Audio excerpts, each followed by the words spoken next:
Welcome to the Constructing Mindsets podcast. This podcast is about having real, honest conversations and shining a more positive light on the construction industry.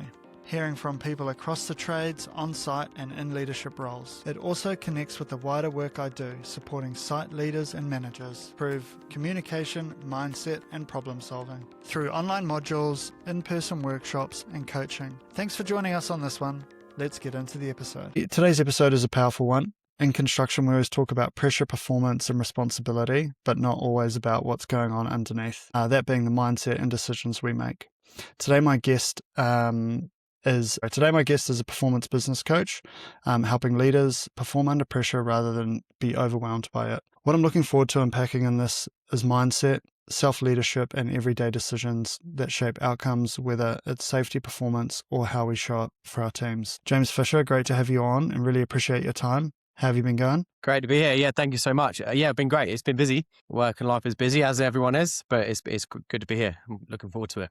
No, thanks for coming on. To kick us off, I was wondering if you could potentially just take us through sort of your journey from we specifically looked at maybe volunteer firefighting, your extreme sports you did, all the adventure stuff you did, kind of feels like you should have been at the X Games at some stage, and into performance business coaching. How did you end up there? Yeah, unexpectedly to start with. So life started off very different. I was, low income council house kid in the UK, growing up on the estate.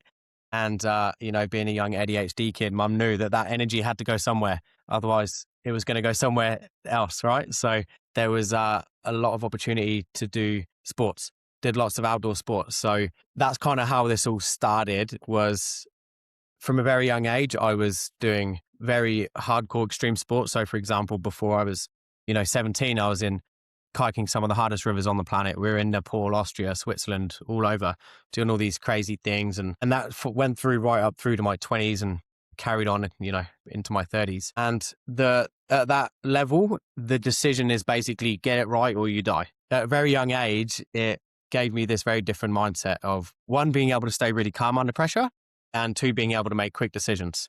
And honestly, like ultimate confidence in myself, almost bordering like arrogance, right? It was like, I can do this because I simply didn't have a choice. When you're kayaking these rivers and you're doing these climbs and you're in these extreme environments, in the mountains or in the snow, whatever, if you mess it up too bad, it's bad, it's really bad. So you kind of just got to get it done. And then, life carried on and lots of things happened, and eventually found myself as a builder, working in construction here in New Zealand, working as a builder up through to project management, which is, if anyone's done project management before, you know that it's got a shelf life.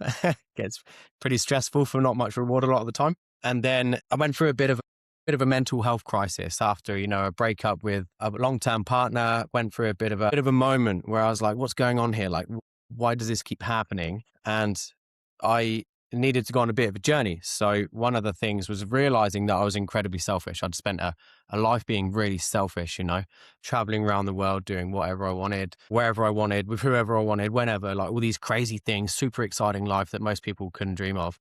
But I realized, man, I've been really selfish. So being quite an extreme guy, the way that I decided to overcome that was to do the most extreme thing I could to not be selfish, which was become a firefighter. So this was in between full-time work. So as a volunteer firefighter I live in Queenstown. So it's a volunteer service here. The big cities have paid. So I'd be full-time work as a project manager, studying business as well, and then firefighting and stuff. So it got pretty hectic. And then in that process, through studying business and firefighting and all these things and still working, this job came up as a business performance coach with a professional builder. And it was it was an incredible thing to realize that existed, because it brought my entire life of all the things I'd done and it brought it into one job, into one thing. And yeah, that's kind of how I ended up there. So we're very niche in what we do, which is perfect because I'm a builder by trade and I understand the management and the business stuff. So it's almost like the job was written for me.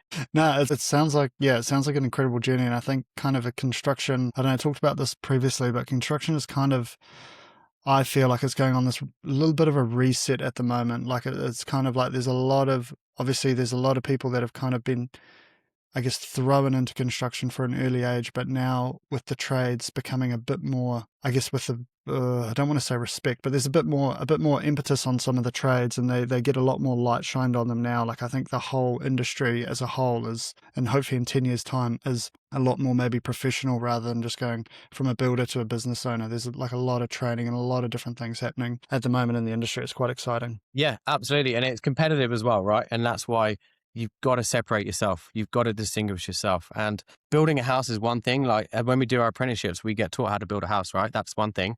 Builders are great at that.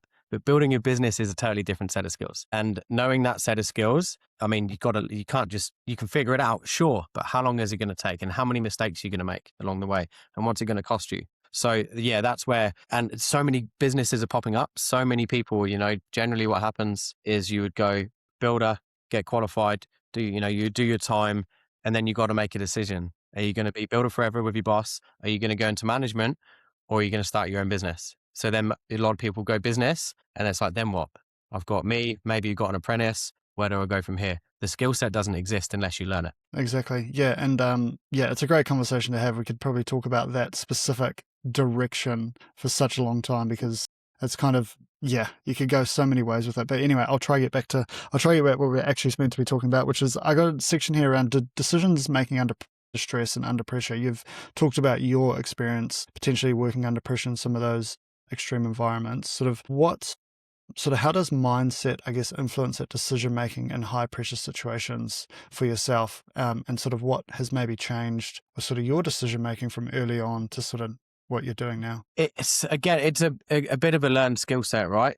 Decision making under pressure. And it's one of those things that you can't get unless you've been in the situations. So business is one thing. Every business owner knows how stressful and how much pressure you can be under running a business. And whereas my path was very different, coming from extreme sports, where it was, there'd be me, my friends, whoever, we'd be in these environments, which, like I said before, if you get it wrong, likelihood is you're dying. So you had to not only be able to be confident in yourself and your ability, but to be able to, at a snap decision, make the decision on what you were going to do and then pull it off and do it.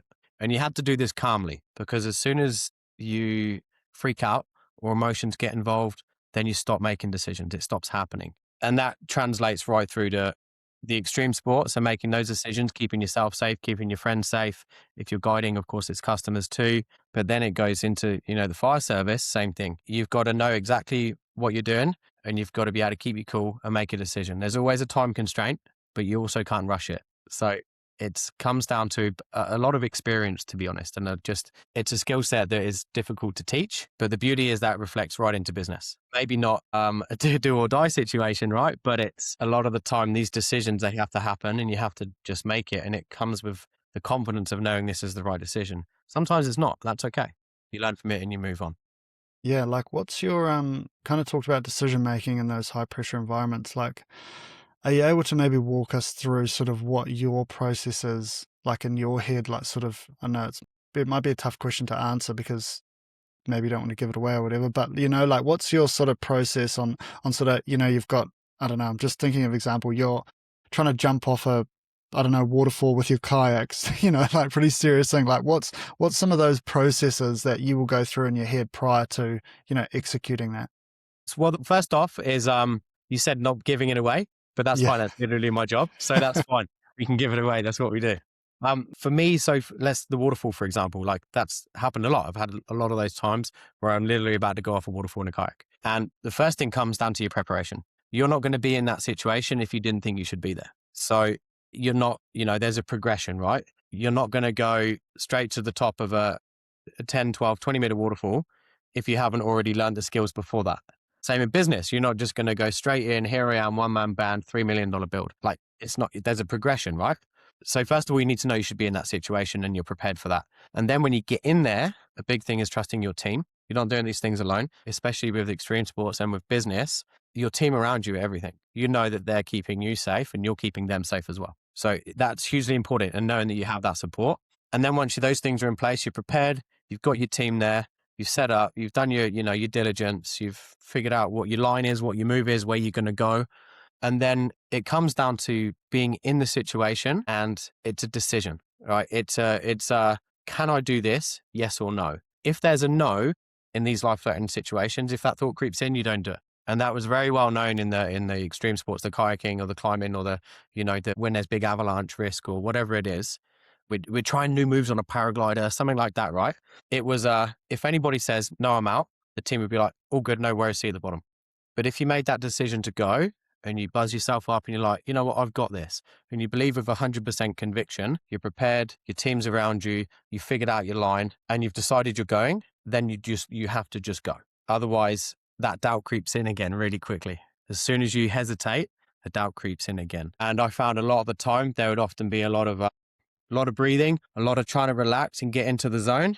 But then I would often go the other way and be like, bang, bang, bang, hitting you on the head, splashing water, like whatever it was to get that fire up again. And then, yeah, it's a case of just make the decision and that's it. Once you've made a decision, you're going. Yeah. And I think it's kind of like, it's kind of like also potentially trying to tie this into construction somehow. But like if you're on site making a decision and like, again, like you sort of said, if the decision's wrong at the end of the day, then that's fine. But backing yourself to make that decision and potentially not sort of getting halfway down halfway through that sort of, I guess, project or that piece of work and just saying, oh, hang on guys, we need to stop again and rethink this through, like backing yourself, backing the team to bring that together. I think is quite a cool sort of relation back into the construction piece. Exactly. And not just making the decision, like in business too, if there's a problem to solve, you've got to solve it. You've got to say, this is what I'm doing. You've got to make that decision and you've got to go with it and you've got to see it through. Otherwise, you half make a load of decisions. Nothing happens. You're still in the same place. But the beauty is with business, you're probably not going to drown or end up in an avalanche or die or whatever it is, right? So if it goes wrong, you can stop, you can recalibrate. Okay, that wasn't the right decision. How do I fix this now? And you can pivot. It's okay to change your mind and change the decisions. You can pivot. If it turns out to be the wrong decision, now you know, and you do another one. Yeah, well, in construction, leaders balancing sort of safety, program costs, and people all at once. What does strong leadership look like when things aren't going to plan? It often is very obvious what it looks like physically. It's calm. It's often calm. Whether you're at a road traffic accident, there's been a crash as a firefighter, or whether your concrete truck's turned up but no staff are there, or you've just run out of concrete and you've half poured a slab, or you're at the top of a waterfall and it's always calm. You'll know the person who's in charge because they're the one that's calm and they are making the decisions without freaking out. And you'll see everybody looks to them. Who are we looking at? The calm person. It's very obvious usually. Cool. And sort of how do you hold accountability without being over controlling in those situations? Like you're talking about being super calm. Like you want to, if everyone's looking to you for direction, sort of you want to have that calm demeanor, but you want to maybe control sort of that situation. Sort of how are you doing that without being too sort of, I guess, lack of a better word, like bossy and driving the team a bit too hard, potentially if they don't need to be? Yeah. I mean, in business, it would be a little bit different. We use a thing called Radical Candor, a great book. And it's not necessarily just for when stuff goes wrong, but all the time for holding standards, creating culture, maintaining culture, and making sure that everybody, one, wants to perform, can perform, but knows when they're not performing and it can be fixed, right? So everybody knows their position. And what Radical Candor is the idea of there's a scale. It's high care, but also high challenge. So you got to really challenge somebody in a way where it's showing that you really care about them. Whereas if you go low care and low challenge, it's just the apathy. You don't care, right? Nothing happens. Whereas if you go high challenge and low care, you're just being a bit of a dick, right? So there's that middle ground. It's called Radical Candor, which is great. High care and high challenge. How can I ask you to do something that you need to improve on, but in a way that I really care about it because it's about your growth as well as mine. Where do you see the most improvement maybe in some leaders in the construction space specifically, or sort of what have you seen over your time with your team there? It often comes down to, one, the confidence, like I can be a leader. The identity is a lot of the time what holds people back in construction, whether you're going to identify now as a qualified builder or even just deciding to identify as an apprentice, right? I'm going to do this. I'm an apprentice now. You've got to commit. It's got to be your identity. And that keeps going right up through the scale from builder to business owner to project manager to business, all the way up to entrepreneur and whatever. It's an identity. I am this person. So it starts with that. And then it comes down to knowing that you have the skills to do it. Right, you've got to obviously know that you're doing as well. And once you know you have the identity and the skills, it's often the people who allow the small the things to be done by somebody else, right? Like you said earlier about, not managing too hard or micromanaging. It's letting go, right?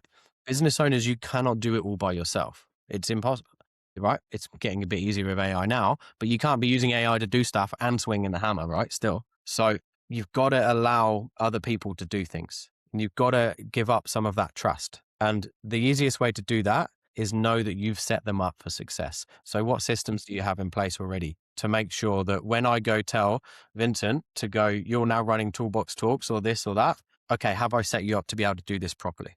And then you can relax because you've now created another leader. So what we say is a leader, the best leader is someone who can create other leaders. Otherwise, you simply are doing it forever. A good manager empowers, I shouldn't say balloon, but empowers them to get up to that same standard as there. Like a good manager will kind of just make their own job redundant in theory, and they're just looking at the bigger picture of things. Exactly. Yeah. So a good leader is going to create other leaders, and they're going to empower the other people to do the things. Because ultimately what we're trying to get within any business is the leader, the owner, whoever it is, should be managing the people.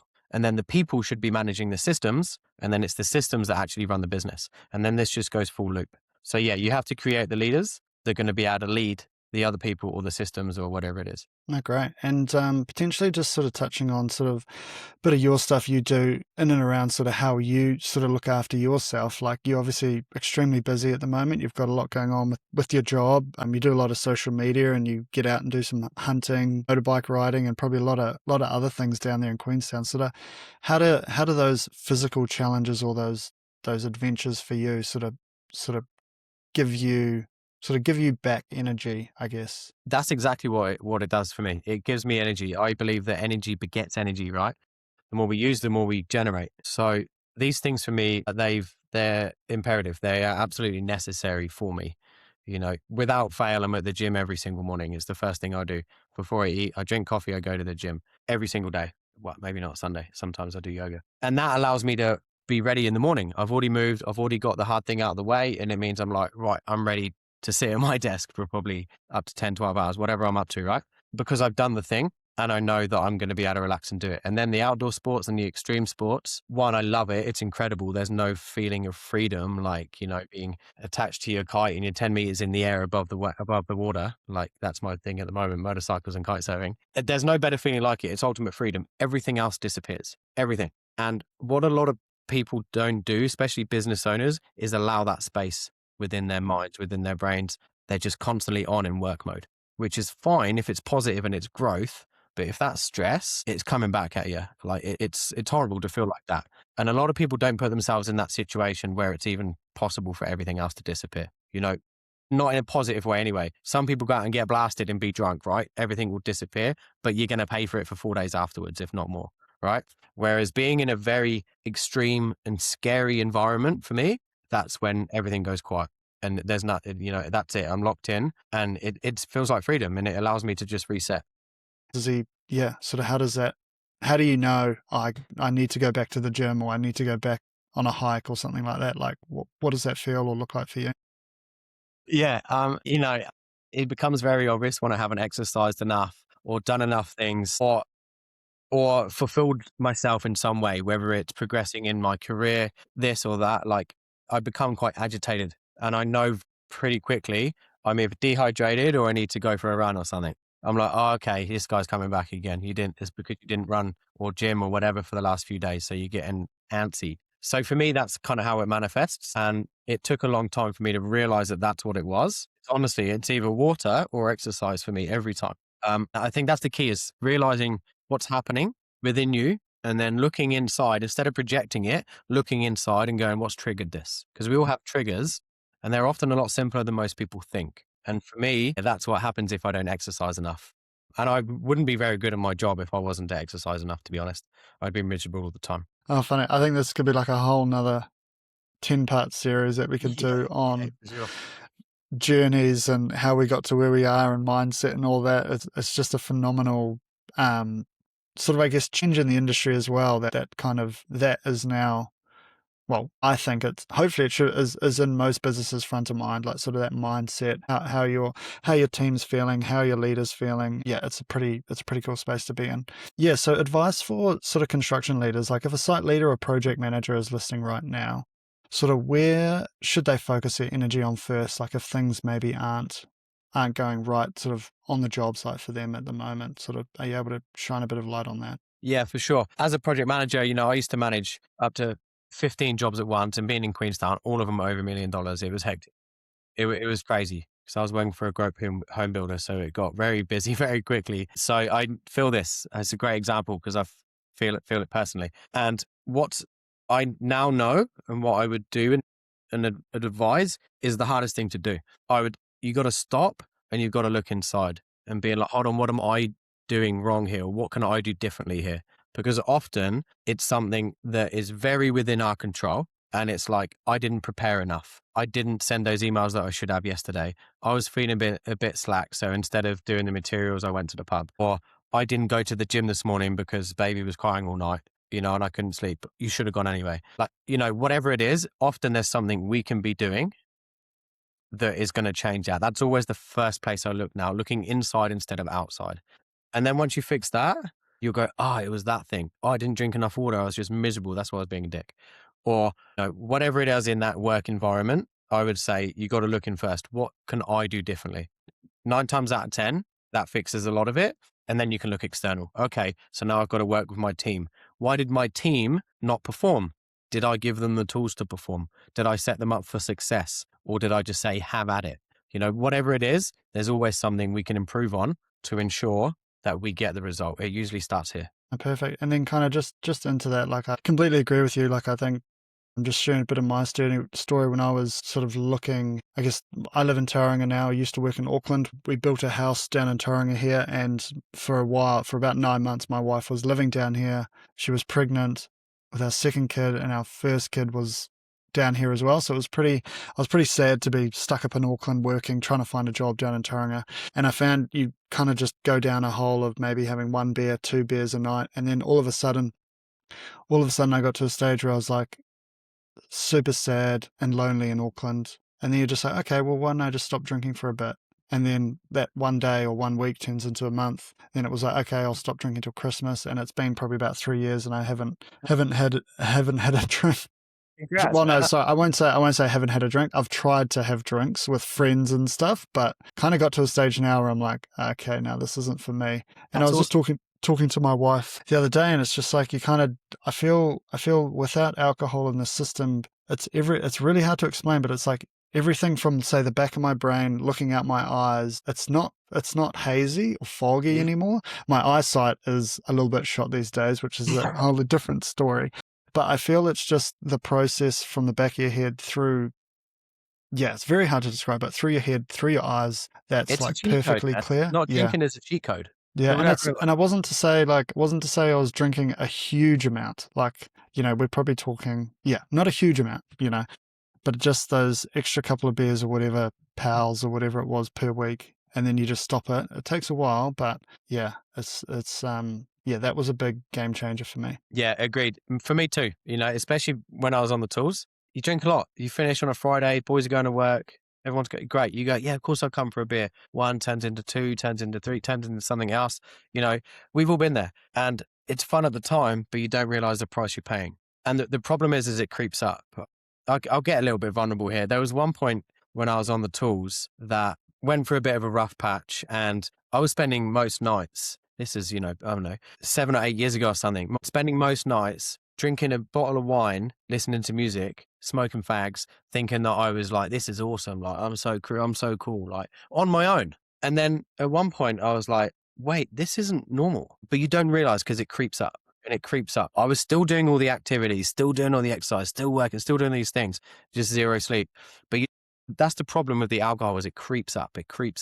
And then all of a sudden you can't not have a drink because you feel like you can't function in front of your friends. You're not as fun, or you can't sleep, or whatever it is. And you've got to kick yourself out of that cycle. And now for me, you might feel the same. It's the opposite. If I have a couple beers now, that's when I feel awful. Like I wake up at 4 o'clock in the morning, guaranteed I can't sleep. And then I'll be hungover for days. And people don't realize the benefits of not drinking until they stop drinking. Like you said, the clarity, it's a cheat code, man. Not drinking is a cheat code for life. And don't get me wrong, I love it. I love a drink, the best of them, right? I sit and have a bit of a whiskey here and there. If I go out in town with someone, I might have a few cocktails, of course, right? We're humans. But there's a difference when it's kind of more structured and it's for a special thing like that, or if it's just what you do to switch off. That's when it's a problem. Yeah, it's like kind of, I don't know, you kind of get, maybe New Zealand, maybe other side of the world, it's that, oh, I've had a tough day at work. The first thing to do is grab a beer or a wine or something like that. That's just what, what we've been taught as a society. It's like, have a hard day, you need a beer, you need a wine, or you need a whiskey to relax, where that should be the last thing you should be going to grab. There's all those other things you've talked Agreed. about, especially didn't anticipate this going down a no drinking discussion. But it's a conversation, right? Yeah, exactly. And it's just to kind of close it off. I was on the beach for a family friend's 40th birthday, and my wife drinks a couple glasses of wine. I was like, oh, can I have a smell of that? And it's just like, nah, it's just, I've gotten to a stage where it's just like, nah, I'm good not having it, which is I drink zeros, man. I'll go out, taste the beer, drink a zero. Yeah. Anything's happening. You're just not turning into a dick at the end of it. Yeah, it's a long, like it's a polar opposite of 10, 15 years ago. But yeah, I think it's a great thing. And just that mental clarity, there's just no fogginess, I think, is the biggest thing. And it's quite hard to explain, but fogginess is where it's at. Agreed. And then if you go back to the under pressure thing, making decisions under pressure, being a business owner, being a family person, being a husband, a partner, a wife, a brother, whatever it is, being an athlete, being in the gym, all of that goes out the window if you've been drinking anyway. You can't make these decisions because you haven't slept, or you're grumpy, or you're hungover, or you're tired, or you've got that fog, like all goes out the window. And I genuinely believe not drinking, I mean, whatever, if you have one or two, who cares? But not drinking is a cheat code for life, business, for relationships, for fitness, for everything. Yeah, it kind of just feels like, I don't know, for me, got 2 kids, obviously working full time, trying to build my own sort of stuff at the moment as well to hopefully do some stuff for me as my own sort of personal business. But I feel, so everyone's all under pressure. I like to run. I like to try and do some kettlebell stuff. 2 kids running around. Like, I think for me, the not drinking part of it is just there's more, you've kind of got more buffer for sort of stuff. You're not just going from, you arrive home, you're straight annoyed at one little thing. You've got sort of more of breathing space before you kind of, I don't want to say lose it, that's not the right word, but you've just got a bit more breathing space with your own sort of personal, personal mindset, I think is probably for me what I notice the biggest difference. Yeah, 100% agree. I guess what I'm taking from that, what I'm hearing is similar to what I feel is like not just from drinking, but from doing a lot of work inside and figuring out me and looking inside instead of out. What happens is the triggers stop, or they become, either they disappear or they become much later, or they don't trigger you anymore at all, right? Like these trigger points that we all have, they start changing. And like you said, if you're tired, hungover, unfit, miserable because you're not doing what you want to do, your business isn't going right, you're not, whatever it is, these triggers become right here at the forefront. Yeah, no, it was a great discussion. It was, very intriguing. Yeah, could go again. That could be a whole nother single episode or 5-part series on why not to drink, or maybe stop drinking. Anyway, I don't want to say not to drink, because you got to enjoy. If you like it, 1 or 2 is all right. But yeah, it is that clarity piece, which is pretty crazy. All right, well, got a couple more questions. A bit of a quick fire round before we finish. So, kind of first thing that comes to mind for yourself, I think you've probably already answered it, but early start or a late night for you? For kind of both, but yeah, I was actually going to say that was the first thing that popped into my head. It sounds like it might be both. Early start. Okay, sweet. One mindset tip every leader needs under pressure.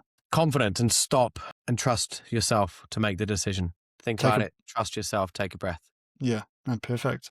One habit that improves performance instantly. Personal fitness. Every single time. Every time. If anybody is struggling with anything in their life, go for a run. Go to the fucking gym. Start that routine. Life will get better.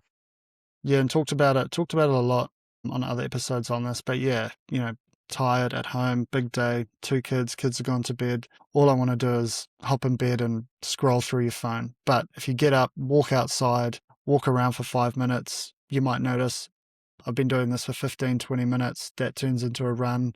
It just energizes you. Even easier than that, get on the carpet, 10 push-ups, 10 sit-ups, 10 that. It takes literally 3 or 4 minutes. Yeah, there you go. And then that whole blood flow, energy return is so good. And perfect. Best way to reset for yourself after a tough day in front of the computer. Every day. First thing I'll do is look at the weather and what sport am I going to go do? Which one is it today? Yeah. Find something you love. Doesn't matter what it is. Find something you love. Do that. That's sweet. One message to construction leaders. Construction leaders. It's getting tough, right? It's going to get hard. It's always going to get harder. But the people that win and the people that go through are the people that are willing to push and are willing to seek help. People that are willing to say, I can't do all this by myself, or I'm not sure the next step. Who knows? But there is always a way out. And the people who win are the ones who don't think they know it all already. Ask people who have been through it. Perfect. And sort of, if listeners just take one thing away from today's discussion, what would you want that to be? One thing, to remember that everything in our business, in our lives, everything to do with in our families, our children, whatever, all of it starts here. It starts with you looking inside and going, can I do something better? Should I be keeping fit so that I don't feel like shit anymore? Should I be eating better? Should I be holding different boundaries and standards with the team? Whatever. Always look inside first, because that's where it always starts, every time. Where can people get in contact with you if they want to get in touch with yourself? So for me, my Instagram is Coach James F. Pretty simple, Coach James F. But if you're a builder specifically, then on theprofessionalbuilder.com, or you can reach out to me on there. But yeah, that's where. But if you just want to chat, then happy days, reach out. I'm all for it. Perfect. Thanks, James. Well, yeah, really appreciate you coming on and sharing your experience. There's a lot I think people can take from that. A lot of extra little bits maybe that weren't quite planned, but hey, that's just the way it is. And I think it was a great conversation. To everyone listening, if this resonates with you, share it to someone who might be under pressure right now. This has been Constructing Mindsets, and thanks, James, for a great chat. Thank you, Vincent. I appreciate it. That's it for today's episode of Constructing Mindsets. Remember, every conversation is a chance to shift the culture of construction. Subscriptions and reviews are always appreciated. Be sure to reach out if you're needing to improve performance on site by upskilling communication, mindset, and problem solving.